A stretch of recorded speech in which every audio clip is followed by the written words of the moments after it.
ایک ایسا مشاعرہ تھا جس میں ایک عیسائی شاعر تھا اور دوسری طرف ایک مسلمان شاعر تھا۔ سب سے پہلے جو عیسائی شاعر کو موقع دیا گیا تو اس نے جو شاعری کی، اس نے اپنی شاعری میں یہ کہا جس کا مفہوم یہ تھا کہ ہمارے نبی یعنی حضرت عیسیٰ علیہ السلام کا مقام جو ہے وہ نبی آخر الزمان یعنی حضرت محمد مصطفیٰ صلی اللہ علیہ وآلہ وسلم سے بلند ہے۔ کیوں کہ حضرت عیسیٰ علیہ السلام حضرت محمد مصطفیٰ صلی اللہ علیہ وآلہ وسلم سے پہلے تشریف لائے،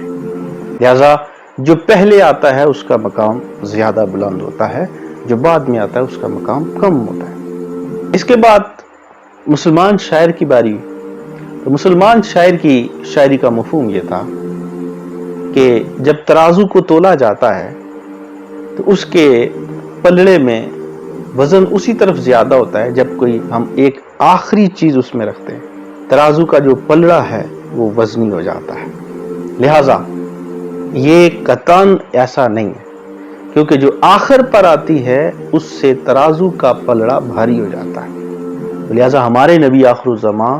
حضرت محمد مصطفیٰ صلی اللہ علیہ وسلم بھلے جس بھی اعتبار سے ہو، آپ کا مقام و مرتبہ تمام انبیاء سے بلند ہے۔ کسی شاعر نے کیا خوب کہا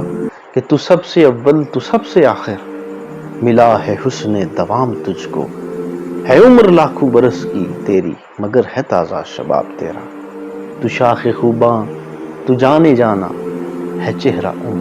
کتاب تیرا، نہ بن سکی ہے نہ بن سکے گا، مثال تیری جواب تیرا۔